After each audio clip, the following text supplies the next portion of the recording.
Good evening and welcome. My name is Frank Nigriello, and I'm one of the founders and non-executive directors of the Ideas Network 2030. Tonight's session tackles one of the most important and perplexing questions that's facing European economies. How far and how fast will AI reshape the way we work, compete, and govern ourselves? It's a question that's engaged technologists, business leaders, politicians, and most recently, even the Vatican. We'll be looking at workforce disruption, the intensifying race between the US and China, and what strategic choices the UK needs to make if it wants to lead rather than simply adapt. The conversation can range from labor market realities to cybersecurity, from regulation to opportunity, and we won't shy away from some of the more uncomfortable projections. I'm delighted to introduce three panelists who bring genuinely different lenses to these questions. Ajit Jacour is an old friend of the Ideas Network and course director for AI programs at the University of Oxford and a visiting fellow in engineering sciences there. His work takes in everything from digital twins to cybersecurity to the mathematical foundations of AI. He's presented at the World Economic Forum, the European Parliament, and Capitol Hill, and he brings both rigorous academic grounding and real hands-on advisory experience to the complex AI challenges that organizations face. He'll be providing our main commentary tonight. He'll be also supported by Rosie Jurovich, who's head of AI at Brabner's, a top 100 law firm where she leads AI strategy across its human, cultural, and technical dimensions. Now, Rosie's also an AI researcher with Ernest Research. She's focused on literacy and reskilling and writes about human AI augmentation. She brings a real practitioner's perspective that's rooted in implementation rather than theory. And finally, Cassie Newbold, who's a data and AI analyst also at Brabner's. Cassie has built data, power platform, and AI solutions across multiple sectors, as well as having done independent work on the environmental cost of AI at scale. That's a dimension that often gets overlooked. Now, I'll hand over to Ajit to kick off our event this evening. Ajit? Sure. Thank you very much, Frank. Hello, everybody. Good evening, and nice to be here. Like Frank said, I'm an old friend of the Ideas Network, and always nice to get some perspectives in this regard. So, I guess the question was, where is AI going, and what are the risks, and what are the implications for skills and things like that. Now, from where I see, from my perspective, I shared recently that we are living in a post-software world. And once you say that, it kind of tends to alarm people a little bit, correct? Because for the last 3 or 4 decades, software has been the dominating paradigm for everything. And if we say we are living in a post-software world, what does that mean? And instinctively and correctly, they say that they are driven by AI, correct? So, but what does that mean? Is it just a phrase? Because you see AI being sort of suffixed and prefixed with just about everything. So, are we saying that? What does that mean?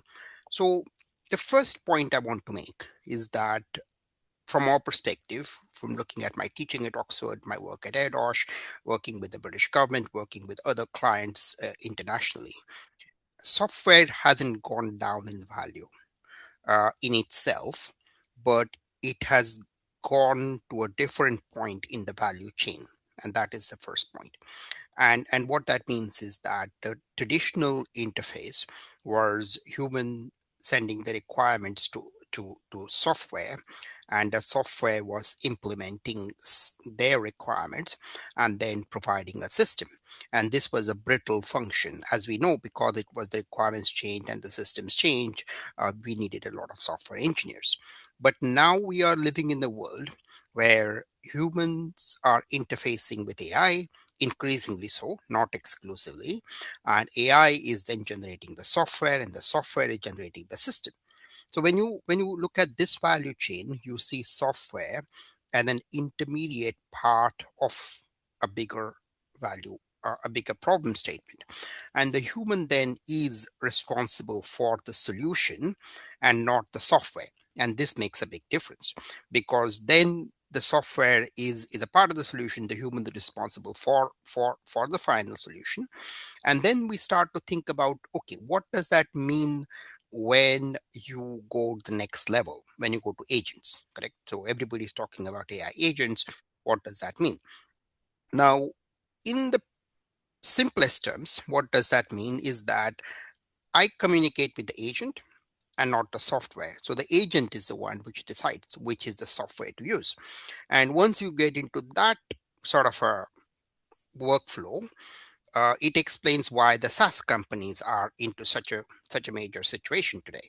Because what has happened is that you have an intermediary. You have an intermediary both to the requirement and to the end user with that. So now immediately you start to have something which is semi-intelligent, not always right, but it is now capable of doing something. Now, this brings us to two or three important things, and I'm going to kind of touch on multiple of them, and that will also segue into Rosie and Cassie's talk as well.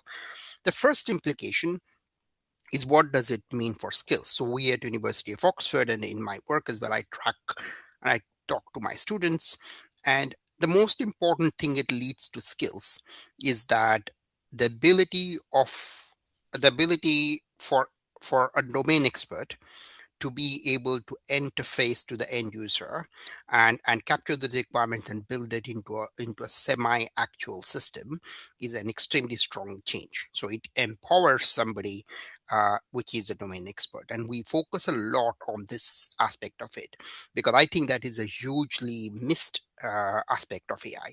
And Rosie and Cassie are obviously going to talk about that from their own work with that. But while people complain about all these jobs being lost and software development being affected, etc., the flip side of that is that we have a whole new class of people coming into actually building something. Now, but what does that mean from the actual software point of view? It means that where software has gone is towards making the decisions, making the judgments more complex. And in practice, that means the roles become the platform engineer and the AI product engineer. So those roles are where I see the AI engineering aspect going. So the platform engineer is a person looking at scaling AI. The product engineer is a person looking at the actual product and combining that with a mixture of AI and human developers. And when I say developers, I use that word very loosely. So if you think about what Claude is doing, correct, with its subagents and so on and so forth, it's massively disruptive. It's massively disruptive because you can essentially clone functions and assign tasks to them and have them do subtasks and then assimilate the results into producing a final system.